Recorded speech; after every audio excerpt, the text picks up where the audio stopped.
Let's go, man. When's the last time you were in? A couple weeks? Yeah, not too long ago.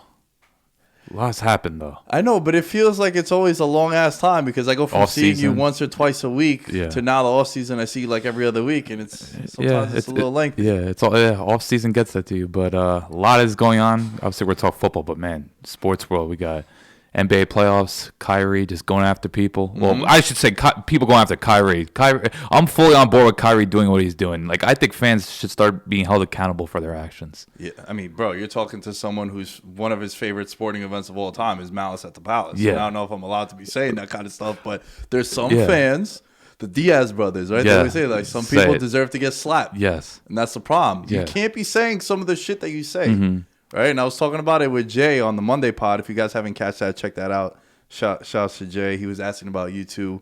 We've done some soccer stuff with him in the past. But we were just talking like, yo, bro, some people need to be careful how they, like, you can't be saying some of that wild shit. Just because you spent this money doesn't mean it's not, you can't be entitled to just say whatever you want. Like, there's principles. Like, how would you feel if you were in his position to be told, I don't care about the whole logo, like, come on, man. There's the worst things that have happened in sports and stepping on a logo. Like, get out of here with that. I have no problem with saying, yo, Kyrie, you're trash. Yeah. Or he's with us. Yeah. Right? Like, he misses a jump shot. He's like, oh, he's selling. Yeah. Yo, he's selling tonight. You don't got to worry. Uh-huh. But when it crosses the line, it's the same stuff going back to Colby and Mazola, right? Like, what's the line that people cross that eventually they're just like, yo, fuck that, man. I'm not going to be professional. Like, can't talk about people's religions, their families, their spouses, their kids. Right. And when you enter that kind of territory. Yeah, that's what Khabib said too, I remember. Yeah. But you got that going on. Man, Liverpool might do the quadruple, which might be the most insane thing in sports history. Like, I don't think that gets enough credit. Like, if you win 4 major trophies, I know League Cup maybe is not major, but still 4 trophies.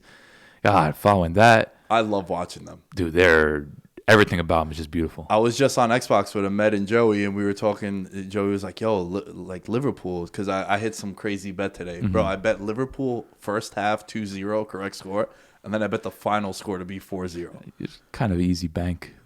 I mean, bro, to hit a correct score. I know, it's correct, but I was like, that game was made for them. Like, Man United's beyond. So when it was 4-0, I'm rocking back and forth in my chair. Like, like Jota, do not put that last one in. Don't you fucking dare. Salah running wild. Yeah. So we were talking about it, and he asked, he's like, yo, what's good with Liverpool, son? I'm like, dude, first of all, if you want to get into soccer right now, and with like the World Cup coming on, if you want to watch a team that's firing on all cylinders, a team that is just a joy to watch, they're amazing. They're a machine.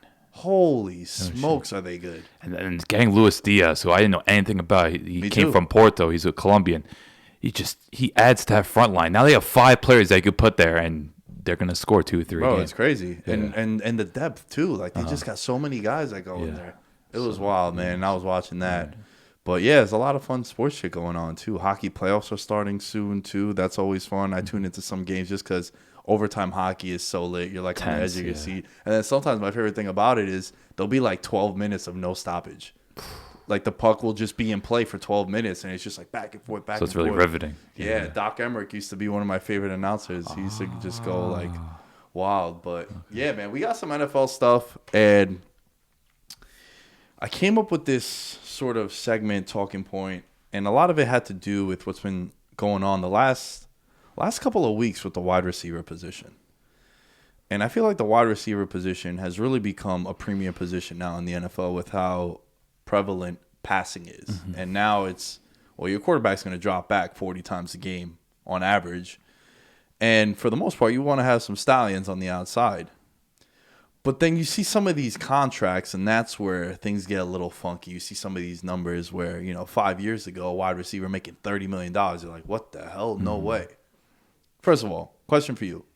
How do you feel about the wide receiver market and some of the, not the players in particular, but some of the numbers being thrown at wide receivers? I personally love it because I think receiver position, I think they're just like the alpha males. Like when you got a player like a Devontae Adams or a Tyreek Hill, like some of these players are legit the most terrifying players in sport. They could break open a game within one play. Mm-hmm. So I'm all for it.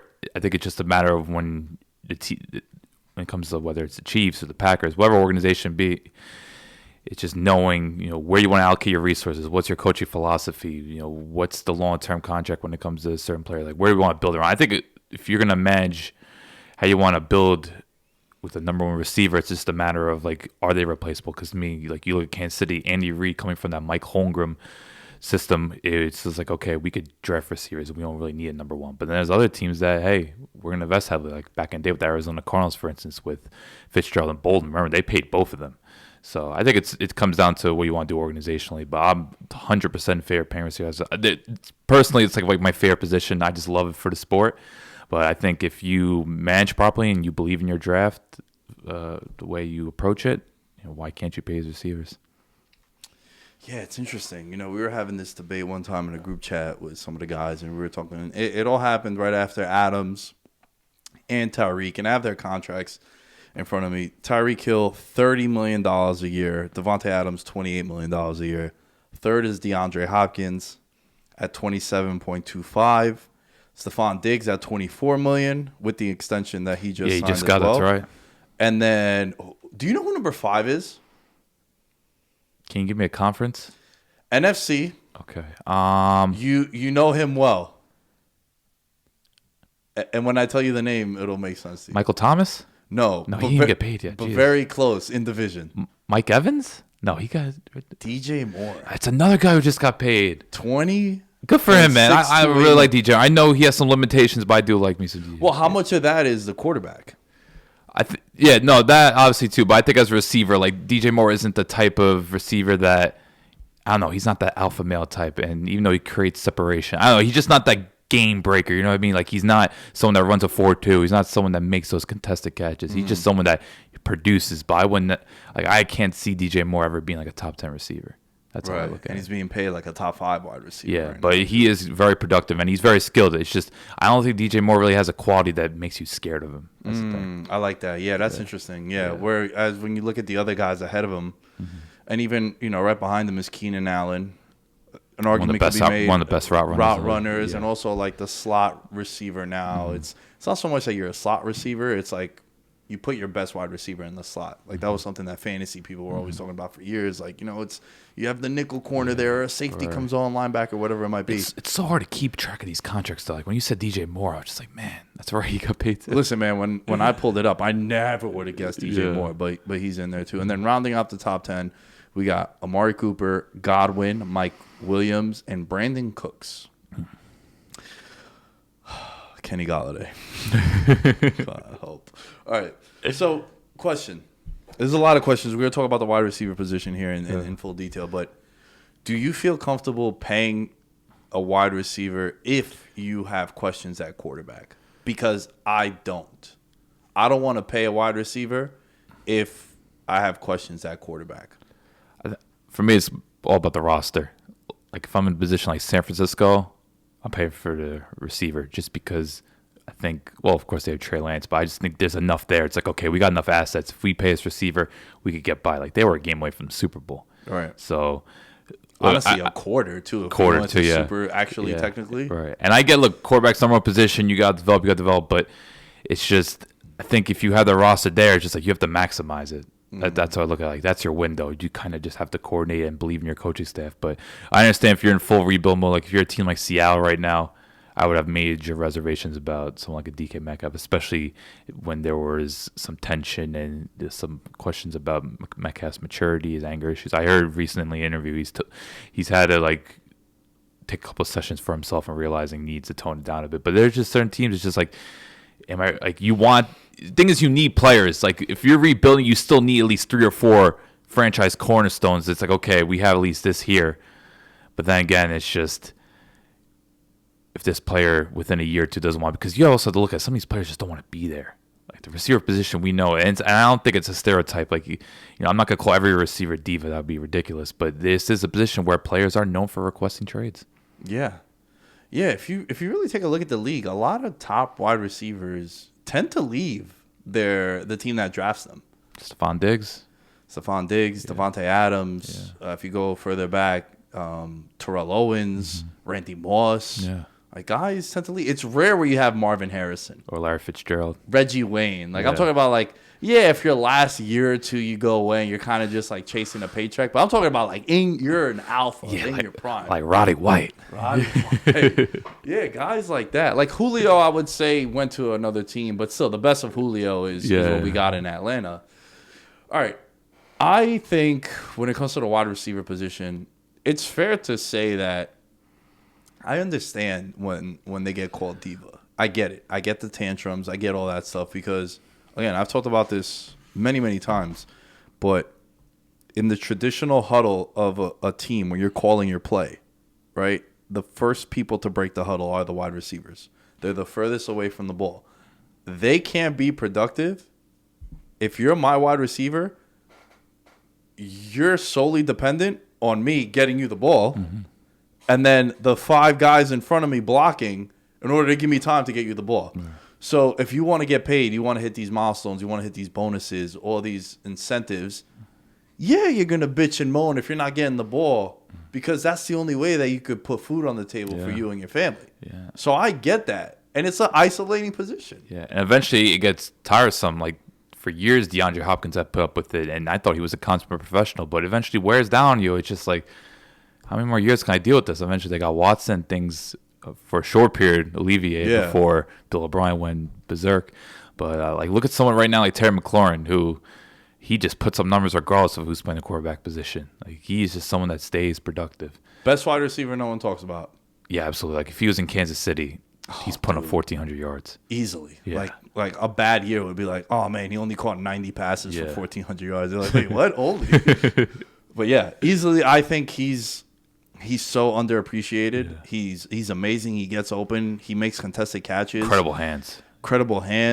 Hand-eye coordination too, awareness, all that. Like he's an awesome wide receiver, and he falls victim to circumstance and scenario. Let's talk about him because he's one of the guys. There's 4 big names right now that are rumored to get 4 big names that all from that same class, the 2019 class, that are eligible for extensions. Let's start off with Terry McLaurin. How do you feel about him in Washington? And if you were the GM,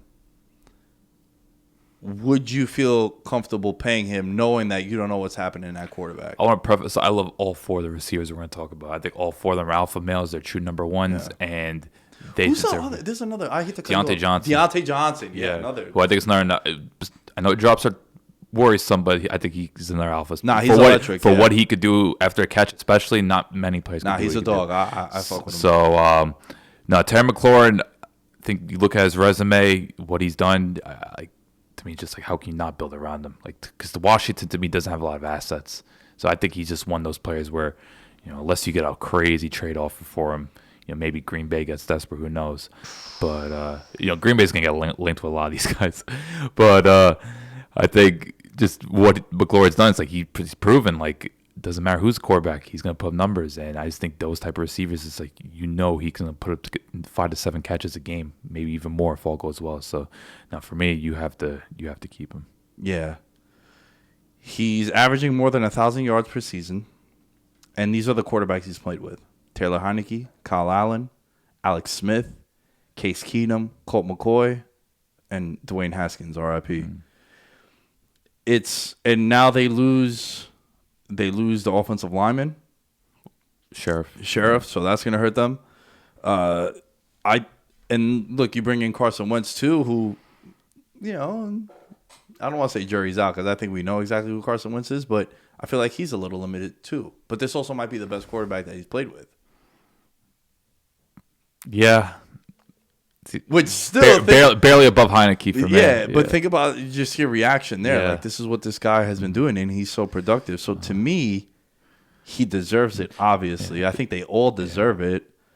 Because McLaurin got the end of Alex Smith. Like, at that point, Alex Smith was kind of, he just recovered. Like, prime Alex Smith, I would take over this Carson Wentz. Right. But Alex Smith there, where his leg was so infected, and it's just like, have you ever seen the video of that? No. Don't. It's nasty, bro. It'll cut your appetite for at least 12 hours. So if you want to like lose weight before the summer, just watch that shit every day. You will not eat. No, I'll go run. It's awful. It's awful. But if you're Washington, I love that point that you made about try to have some good happen to your franchise, right? Like there's been a lot of craziness. What do they have at this point? They have nothing. I like Gibson, but he hasn't quite been that consistent player. Yeah, and he got hurt last year too, and he wasn't the same. Like he was everyoone fancy darling. Like oh shit, second he's gonna be the workhorse. Yeah, I'm gonna get a top 5 running back, and it wasn't the case. Because we talked about all of last season, like how disappointing was that defense. Like you have all these players, and don't get me wrong, I love Jonathan Allen, Deron Payne, Chase Young at some point has to produce, but like they just have players that you like them, but that defense was a disaster. Yeah. Like, and they signed the corner Jackson. Yeah, right? he was a pass interference waiting to happen. Like it's just with Washington. Besides having that little 3-game spurt where maybe they could have competed for a wild card, but for the most part they were a huge letdown this year. So at this point, I think Washington, they have to look at some of the players they have and just like, okay, if you've been productive, we got to build around you. So that's how I feel about Terry McLaurin. How much a year would you feel comfortable giving him? Oh man, I'd be the worst GM. Like I hate being put in the GM position. I mean, he would have to get more than Kirk.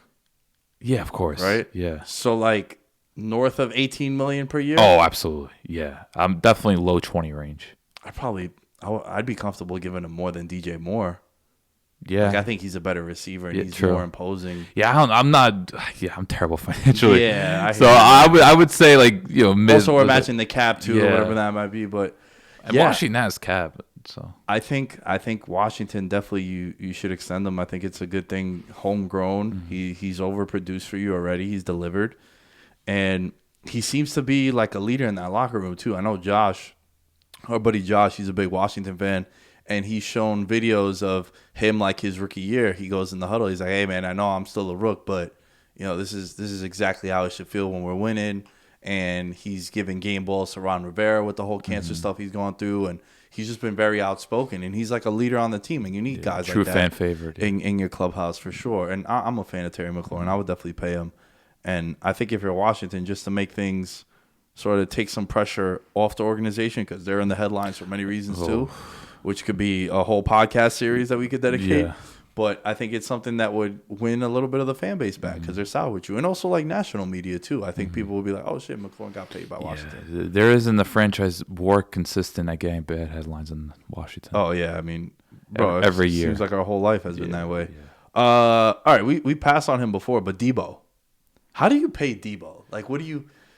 Anything. Literally. Like for what he does. Like to me, they don't make the playoffs without him. And I know some, whether it's Niner fans or people in general, might say, oh, they beat the Bengals without him last year. Now, you got to look, if you watch that 49ers-Bengals game, first off, Zach Taylor, his play calling in the red zone was just atrocious, the way, how conservative they were. And George Kittle had a game that, look, everyone loves George Kittle, but he put up just insane numbers. Like, how San Fran won that game was not sustainable. Like, to me, as great as Shanahan is, as much as we love Kittle and Ayuk, Deebo is the heartbeat. Yeah. He is the pulse. He is the person that literally moments last year just took that offense when it was stumbling 50, 60-yard play, and next thing you know it, they're in the lead. Like, he's just someone there. I don't think there's a big play threat like him. So for me, I don't understand what's going on there, and to me, it's like he's not replaceable, especially given the uncertainty at quarterback right now. Even though it's on the roster, you still don't know how Lance is going to be. You don't know how the Jimmy G situation is going to pick up. To me, Deebo's just that one player almost every game. It's going to be like a 30, 40-yard or even more big play. Yeah, momentum shifter, drive extender. And think about how limited they are at quarterback, and he was still this productive. And essentially, he's two-position player. Oh, dude, I saw him blow up my bets divisional round weekend when he just single-handedly won that game against the Packers. He literally did, yeah. And it was just, the guy's a beast, man. He's a problem. And even in the NFC title game, too, he scored a touchdown, I believe it was. And they just use him in so many different ways that it just makes sense.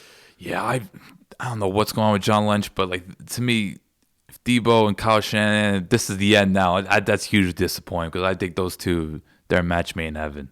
So I don't know what the issue is there, but to me, he's like the one player. Just like how it makes zero sense. Why would you not bring this guy? And it's weird because they paid their guys before too. Like they paid Kittle a little bit ago. Yeah. So it's not like this is a team where they don't want to pay their guys, especially when they're homegrown. I don't know if they're concerned maybe about injury proneness because he has missed some time over the course of his career, but I think he's just so special a player that I think it's irrelevant. Yeah. Yeah. No, I'm with you, man. I feel like he should be I think Adams and Hill are in like this tier, and right below them, I'd probably put Deebo. Right. Because besides Kupp and Taylor, what other skill position player last year was better than Deebo? I'm so upset I forgot Kupp.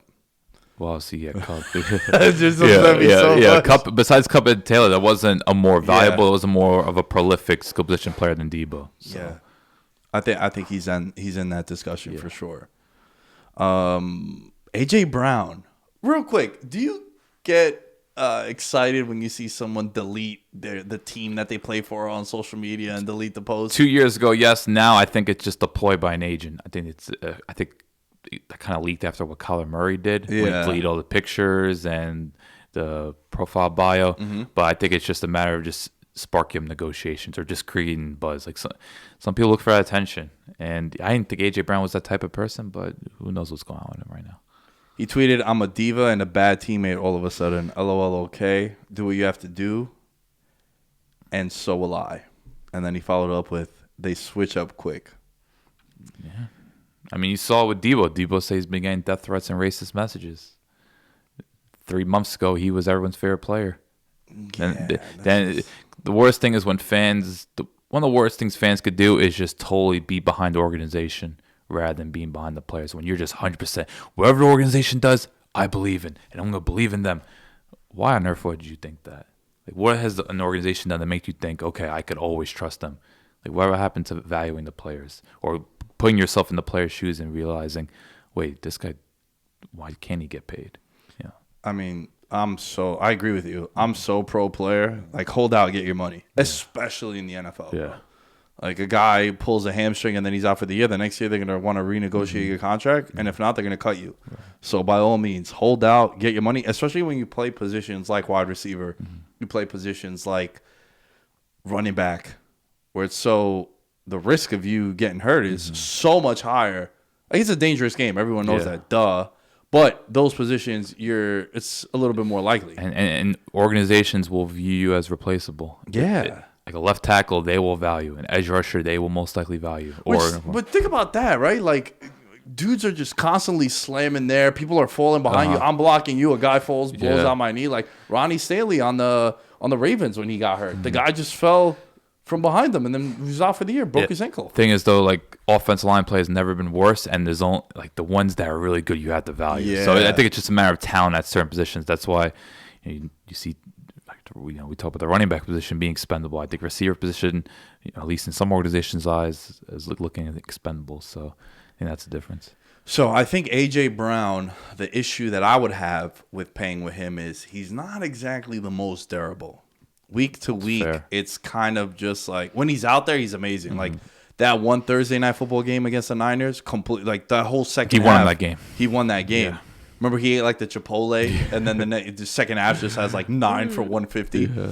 So he was big in that Buffalo game too. Yeah, he's an animal when he's out there. But week to week, there are some things. So I don't think if you were to pay him, I think he would be in that like Brandon Cooks, Michael Thomas. He's demanding premium money though. Like you could try to do that, but AJ Brown he has every right to do is he believes he's top 5 receiver. I don't think he has the talent to do that. It's just a matter of staying on the field. I think the issue that Tennessee has right now, I think people forget, like I think Warren Sharp posted this, like in terms of top 5 quarterbacks getting paid the most money, Tennessee's in the top 5. Like that Tannehill contract's looking rough right now. I think it's over $40 million they owe him this year. And I think that's why they couldn't pursue Rodgers or Matt Ryan, just because that Tannehill contract is very difficult.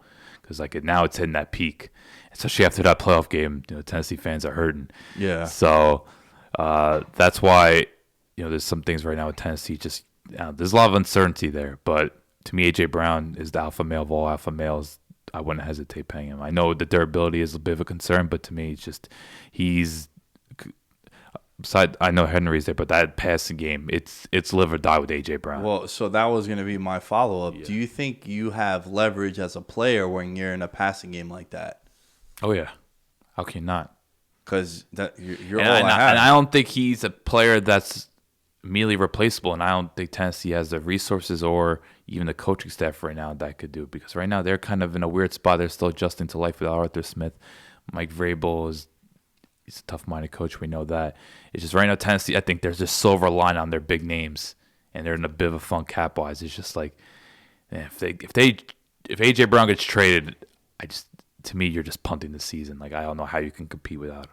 Absolutely. And think about the entire handicap every prediction that we made about the Titans last year. Our whole take was, they're big three. Mm-hmm. What happens if they lose one of them? Mm-hmm. And we saw what happens when they lose one of them. Well, now they don't even have Julio anymore. Mm-hmm. And A.J. Brown, that wide receiver room is very slim. Mm-hmm. And I know you got Robert Woods, but he's coming off an ACL surgery. Going to a new team, new system, new quarterback. I think he has massive leverage. So I think they'll give in and give him what he wants. Right. But I wouldn't, because of the Tannehill situation, I don't know if I'd be comfortable paying him as much as he wants. Then you got to take that L. That Tennessee just they're in rebuild mode. Because it's just, I don't know how the offense is going to function because, look, Derrick Henry is superhuman, but just giving a running back 350 carries at this point is like a suboptimal approach. Like you're playing with fire, especially given all the carries he's had already. So, if I'm Tennessee, I'm trying to do everything I can to get A.J. Brown on board because, I just don't – that organization to me doesn't seem like the organization that wants to reblend. And look, they were a number one seed. It'd be pretty bizarre to be from a number one seed to now just, oh, wow, we're probably not even going to be in the wild card hunt. What about his former college buddy, DK Metcalf? I think this is one we could have a conversation about. And it's not a matter of DK Metcalf's talent because he's another player, could be on the verge of being a top 5 receiver. I just think when a team is clearly in rebuild mode and they have a star receiver, things could get dicey because they might want to trade in a year or two, just how it is. And there's been enough tension already that makes you question where DK Metcalf's head's at. So when Geno Smith was the quarterback and it wasn't Russ, career low 7.5 yards per target. Almost half of what it usually was. Since he entered the league, no wide receiver has had more yards or touchdowns than DK Metcalf. And think about some of the guys that we've mentioned so far. Terry McLaurin, Deebo. He's had more yards than Justin Jefferson. Well, since 2009, Jefferson came in 2020. Right, yeah. Jefferson might still be on his ass. That's what I'm saying, man. Jefferson is numbers. Jefferson, and we'll get to Jefferson in just a minute because we're gonna end with a talking point on that. And you're right. Look, he's 24 years old, durable. He hasn't missed no time. I think if you're a team like a Green Bay, and I know it was funny you said like we're gonna have Green Bay rumored to a lot of these guys, but if you're a team with a rookie quarterback that you think can get over the hump, like the Jets, I think would have been perfect. Like you make that move to try to bring them if you. They're still rumored. Yeah, they're still rumored, and I've heard some sources that one of these guys is gonna get moved on draft day, and this one in particular is like. I think this has the most steam to it. Yeah. And there's a lot of teams in like the top 10 that don't really need quarterbacks, but they have some assets. Like, dude, all these guys are 24, 25 years old. Like, I'm giving up a first round pick without any debate or any hesitation to get one of these guys. Now, I'm not going to give up a first round pick probably for like Julio or a guy like up there in age like DeAndre Hopkins. I'd be a little bit hesitant also, north of 30. Yeah. But if you're talking about guys like him or any of the guys that we mentioned, absolutely, no problem. But I think you're right. I think that they're going to have a lot of cap space next season, and I don't know if they want to keep them in the long-term plans. Because they're just a team that is, first off, that division is rough. Because I know some people say, wait, how is he? You're talking about Washington. How is Washington not rebuild mode? You look at their division. That division you can compete in. Yeah. I just don't see any way how Seattle can compete in that division right now. And it's just even that roster, they don't have a lot of pieces. Like Bobby Wagner's now gone. Who knows what they're still eating that Jamal Adams trade pretty hard. And like they're just that offensive line's rough. So that's another reason why you should maybe look to trade DK Metcalf to get some assets back.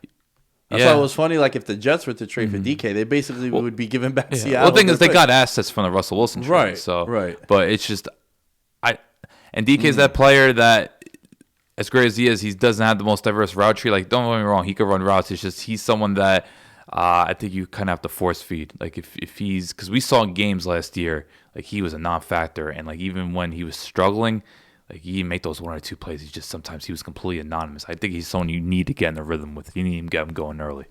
So I would still pay him, obviously, but I think it's Seattle's position. If you need draft picks, you need to continue to build for the future. He's someone that you should seriously consider trading because you're not going to compete for the next 2 or 3 years. And I think there's enough concern there where it's just like I wonder about him wanting to be here because some players just don't want to be in a losing situation. That's it. Yeah. And you can't really do anything about it. Look, they got one. Jamal Adams. Literally said, I don't want to be here anymore. Yeah. And look what happened. Yeah, and it's interesting when it's a wide receiver, if they are in a losing situation, if they still have a quarterback that they've been productive with and they could still produce, then maybe that's like a way to deal with it. But now you don't even got Russ there. Because even if they had Russ there, I think the expectations would still be pretty low for Seattle coming into this season. But now it just makes it like you might be competing for the number 1 pick next year. Yeah. So DK Metcalf, I think it's moved, and then I think you pay him because you still got like 5-6 prime years of him just being an absolute alpha. Yeah, and he scores touchdowns. That's another thing. Yeah, touchdown scorer. Yeah, absolutely in the red zone. And for a young quarterback, like he would be perfect to come to the Jets. Yeah. Like he would be absolutely perfect for Zach Wilson in that organization. And why not? Because they don't really have. Elijah Moore is a slot wide receiver. He's undersized compared to DK Metcalf. So I think if you're an AFC, you just have to be making moves at this point. That conference is so good. Like if you have an opportunity to make a move, just do it. Because like obviously, look, check your cap space, check your roster, and everything. But if you really want to try to make something happen in AFC, you got to do whatever it takes at this point because we've spoke about it. There's like 10 or 11 good teams right now. The last wide receiver on this list that I have, Deontay Johnson. Now, he hasn't reported any indication of holding out. He wasn't in the holdout reports that all dropped. But what do you make of Deontay Johnson? It seems like all his catches were like 5 yards down the field because of Big Ben. Yeah. And so we don't really know how good he could be. Yeah, I think I would trust him a lot more in Claypool. Oh, yeah, I mean, without question. I think Claypool you got to be a little concerned about. With Johnson, I know the drops are frustrating, and he could be a little careless with the ball in his hands, but when talk about after the catch, there aren't many players more dangerous than him, and he's just someone, you get him on screens, jet sweeps, reverses, like he's just one of those dynamic players. Just get the ball in his hands. So, no, I'm 100% behind investing in him. It's just a matter of will Mike Tomlin want to do that? Like, because I do think Johnson, another one of those receivers that can mature a little bit, just based on the interviews and press conferences. Like Tomlin's said in the past, his work ethic hasn't always been the best, but if he continues to blossom, there's no reason not to because he is an absolute star. Yeah, and I feel like we haven't really seen his ceiling yet because of how limited Big Ben was. And he was still productive. Yeah, for sure. And look, in the past, they've paid their wide receivers that first contract, and then after they'll let their guys go, most notably Antonio Brown. Yes. But a lot of times they do pay their guys. So it's going to be interesting to see what happens with like Trubisky. If Trubisky's a quarterback, what kind of production is there too? So let's see. Last thing I want to ask you about wide receivers. What do you think? Where do you think the market goes 2 years from now? Like, what's going to be the asking price for, like, Jamar Chase and Justin Jefferson? Okay. I wonder how north of 30 can it be? Because those two guys, I think, will be, if not already, our top 5 wide receivers. Mm-hmm. Like, they're not that far off. To me, Jefferson absolutely is. Chase, you can make a strong case. Yeah. Jefferson, absolutely. Yeah. I mean, even with Kirk, it's just... Yeah. Guy's an absolute he's just a machine workhorse. Yeah. So you think like north of 30 would probably be the new market that those guys have? Because you also have to see where the cap space is going to be in 2 years. Mm-hmm. Like, well, what's the number going to be? Because for all I know, it's probably going to continue to increase. So, entering 24, 25 years old, just like these guys can get paid a premium price and go get it. Now, can you win a Super Bowl if you have a wide receiver making that much money? What would you say the answer is off the top of your head? That's such a tricky question because for the past several years, I feel like the teams have won a Super Bowl didn't have a first round receiver, like a lot of them. But they weren't paying one at least also. Well, or didn't draft one also Right. as well. Like you look at the Chiefs, you look at some of those Patriot teams, even the Eagles. Even though Eagles did trade for like an Alshon Jeffrey, like it's just a lot of these teams that won Super Bowls ironically didn't have that big contract towards the receiver. But then again, you kind of look at the Bengals right now and how much they invested in receivers within the first 2 rounds, and they weren't too far from winning Super Bowls. So I think it varies. I think you could absolutely do it. It's just a matter of how I always will say is how your roster is. Can you protect? Are you getting after the quarterback? Are you forcing enough turnovers? So I think it can be done. It's all about your roster. Mm. So since 2013, the total percentage of the cap spent at each position, if you have to break down all the units, which position, where do you see wide receiver landing on that list? Like, what position you think teams have spent the most money on cap space that have won Super Bowl since 2013? D-line? Close. O-line. Okay, that was the next one. Next one, if you combine edge and D-tackle, they would be second. Mm-hmm. Who's third? Corner? Wide receiver. Wow. Wide receiver coming in at 9.94% of the cap on average cap space spent on the position. The offensive line is 15.5%, and the defensive line is 15.3%. So you weren't very far off. Yeah. And then comes the quarterback. So, look, since 2013, the last decade, you got to spend money at wide receiver in order to win championships, which is something that I don't think people felt comfortable saying not too long ago. Now, the jury's out if you have a guy making north of $20 million. But I also feel like that's not a fair argument because if you look at Stephon Diggs and Buffalo, Josh Allen was not this quarterback prior to him getting there. No. So you adding him, Kyler Murray with D-Hop, they took MVP steps. You pay those guys. Mm-hmm. They're worth every penny. Whether you win a Super Bowl or not, they set up your guy to be a franchise caliber quarterback and to be an MVP candidate. And you're competing every year. And you're competing and you're making the playoffs. Like, that is an absolute home run. Now, if you're the Giants and you're paying Kenny Golladay $18 million a year and he scored as many touchdowns as you and I did, that's a problem. Yeah. That's where I have a problem. But if I'm paying the top player at his position, I have no problem with it. If you are the best player at your position and you're making whatever the dollar amount is, I'm totally cool. Yeah. I get upset when it's like the 28th best player is being paid like the number one. We talked with the Jaguars. Yeah, like the Christian Kirk thing, I think, threw all these teams for a loop. Because if you're a team like the Titans, the Niners, the Seahawks, the Commanders, how about that, right? Got to get used to saying that one. Jesus. You look at that Kirk deal and you're like, what the how are we going to negotiate now? How can I go to Deebo and offer him anything less than 20? Trent Baalke, ruining the league. He ruined the Jaguars. Now he's just ruining the league. Dude, like, fuck, man.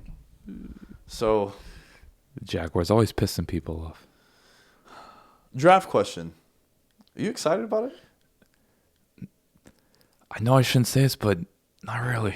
Do you think it's because there aren't this like group of quarterbacks? Because I feel like the last two. It's had a huge effect, but I just think skill position players in general, like the receivers there's a couple of good ones out there, but it's just no one's really. There's no Chase. There's no Jefferson. There's like no real highlight guys like this guy's must watch. Yeah. Like I'm intrigued by Drake London, but I don't know if he's like really stealing any headlines or Jameson Williams. It's all about the offensive tackles, which the Giants need one. Yeah. Need two. Well, no, actually not. Thomas I'm just like you literally spent a fourth pick 2 years ago. Hey man, until you get it right, just keep throwing. I know you got extra resources this year, but sheesh. Yeah. I think the draft, from what I've read, it's heavy on the O-line and D-line. Yes. Like really like. And there's some cool corners too, and I'm always appreciative of corners. So I think corner is the second hardest position to play in football. So. I'm excited to see what these corners do, like guys like Stingley and Gardner. I like Gardner a lot. He's scrappy. He's ballsy. He's like in your face. Like that's the kind of corner I like. But I'm worried the Jets might take him. I heard Detroit might take him, which I would find really shocking because they spent Okudah was at the 3rd pick a couple years ago. Yeah. But, man, Dan Campbell's unpredictable. You know he wants those high-character guys. Yeah.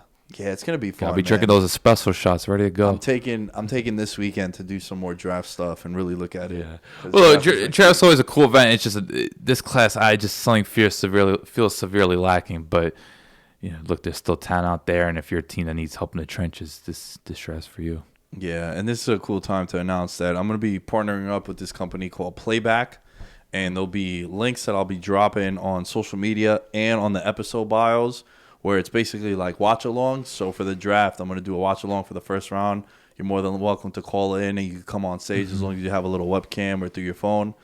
And yeah, man, it's basically like Twitch and Clubhouse if they formed and had a kid. Wow. It'll be playback. So I'm really excited to do some stuff. There'll be premium streams where it'll be like Patreon exclusive. So I'll be dropping them in the Discord. And then there's also going to be these public ones. And I'm thinking for the NFL draft, we'll do one. I did one a while back for the UFC London card. Oh, nice. Watched about 2 hours worth of fights. It was pretty cool. And yeah, I'm excited to work with Playback. So I would love for you guys to tap in, get a chance to talk to me. Who knows? Alan might pop in. Impy will pop in. Some of the guys will pop in. So it'll be fun. Jets got 2 picks. Yeah. That top 10 is a New York. It's a New York bash. It is for sure, without a doubt. So it's gonna be interesting. And look, the Jets and Giants have a lot of the same needs. So that 4th and 5th pick are gonna be very intriguing. So I'm excited for that. And Jets in particular, their front office, they gotta deliver. Absolutely. Sure. Nick Chavez, Christopher Velasquez, Derek Platees, Devin Rondon, Jordan Riley, Mike Wozniak. Thank you for your contributions to the Patreon, patreon.com/veteransminimum. There's going to be some bets and betting stuff on the Patreon. Go and check out that episode for the behind the scenes for the Patreon. Some announcements on there. And then at Veterans Minimum, where you can find everything for the show. At Nick Day is Tenders, you can find everything for me. Alan Stirk, ALLENSTRK. We'll catch you guys next time.